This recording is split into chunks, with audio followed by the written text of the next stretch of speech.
तो आज इस वीडियो में हम ये बात करेंगे कि 1947 में हम आज़ादी तो पाते हैं, बट दो चीज़ों से हम आज़ादी नहीं पाते हैं। वो होती है भुखमरी और गरीबी। हमारे देश में 1947 और 50s के पीरियड में गरीबी 60 और 65% से भी ज़्यादा होती है। तो इसी वजह से हम अपनी भूख मिटाने के लिए अमेरिका के सामने हाथ फैलाते हैं और फिर PL 480 का अग्रीमेंट होता है और सब स्टैंडर्ड क्वालिटी में हमारे यहाँ गेहूँ आता है। लेकिन इस गरीबी में भी हमने एक बात सीखी होती है कि गरीबी चाहे जितनी भी हो, सपने हम देखना छोड़ नहीं सकते हैं। और शायद यही रीज़न है कि लेट 1960s में ग्रीन रिवॉल्यूशन होता है और फिर हमारे देश में इतने प्रोडक्शन ऑफ ग्रेन्स होते हैं कि आज हम one of the leading producer और लीडिंग एक्सपोर्टर ऑफ ग्रेन्स हैं। 1966 में ही अमेरिका ने डॉकिंग एक्सपेरिमेंट को सक्सेसफुली कर लिया था। 67 में USSR और 2011 में चाइना डॉकिंग एक्सपेरिमेंट को सक्सेसफुली करता है। हमने भी सपने देखे और सपने हमने देखे कि स्पेस टेक्नोलॉजी का यूज नेशनल डेवलपमेंट के लिए करा जा सकता है। और इसी ख्याल को ध्यान में रखते हुए कि हमने 1969 में इसरो का इस्टेब्लिशमेंट किया और फिर क्या 2025 में हमने भी डॉकिंग एक्सपेरिमेंट को सक्सेसफुली कर लिया और हम वैसा करने वाले चौथा देश बनते हैं। बट दोस्तों, बात सिर्फ यही नहीं रुकती है, बात इसके आगे जाती है। अब हम ये वैसा देश बनना चाहते हैं जो यूरोपियन कंट्रीज और USA के इक्विवेलेंट हो। हम डेवलपिंग कंट्री नहीं बनना चाहते, हम डेवलप्ड कंट्री बनना चाहते हैं।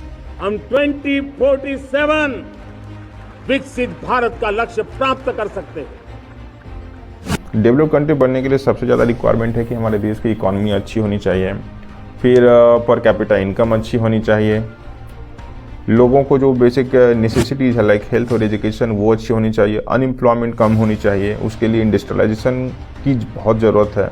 लेकिन साथ ही साथ दोस्तों, हमारे देश में एक और जो सबसे ज़्यादा इम्पोर्टेंट चीज़ है वो है कि हमारे देश की पॉलिसी मेकर करप्ट ना हो, हमारे देश की पॉलिसी मेकर रेपिस्ट ना हो, हमारे देश की पॉलिसी मेकर स्टूडेंट्स के ऊपर लाठीचार्ज करवाने वाले ना हो। दोस्तों, 2024 का जनरल इलेक्शन होता है और उस इलेक्शन में 8,360 कैंडिडेट्स पार्टिसिपेट करते हैं, जिसमें कि नेशनल पार्टीज़ की अगर बात करें कि 1333 कैंडिडेट्स और स्टेट पार्टीज़ की बात करें 532 कैंडिडेट्स पार्टिसिपेट करते हैं। ADR की एक रिपोर्ट आती है। ADR मतलब एसोसिएशन फॉर डेमोक्रेटिक रिफॉर्म्स। इस रिपोर्ट में ये एनालिसिस करा जाता है इसके ऊपर कितने कितने क्रिमिनल चार्जेस हैं।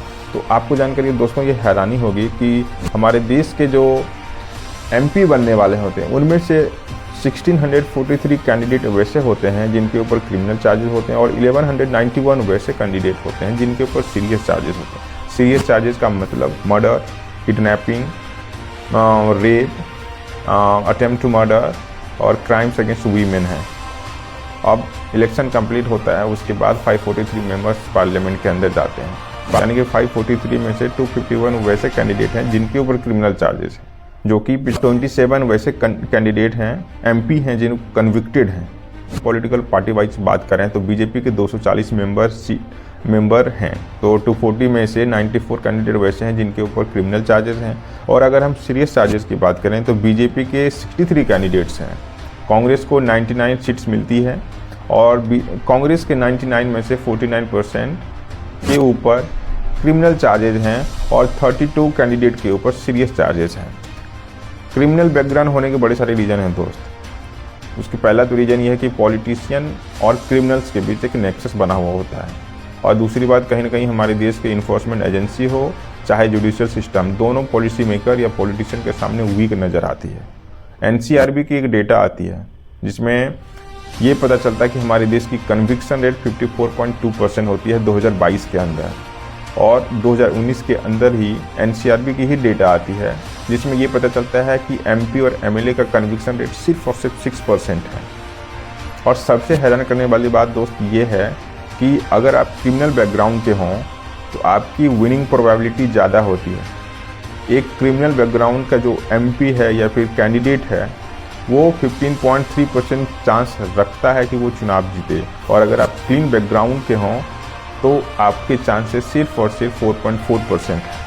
तो इस एनालिसिस से हम लोग दोस्त ये पाते हैं कि हमारे देश की सबसे गंदी हालत पॉलिटिक्स में है और हम सपने ये देख रहे हैं कि हमारा देश 2047 में एक डेवलप्ड कंट्री बने।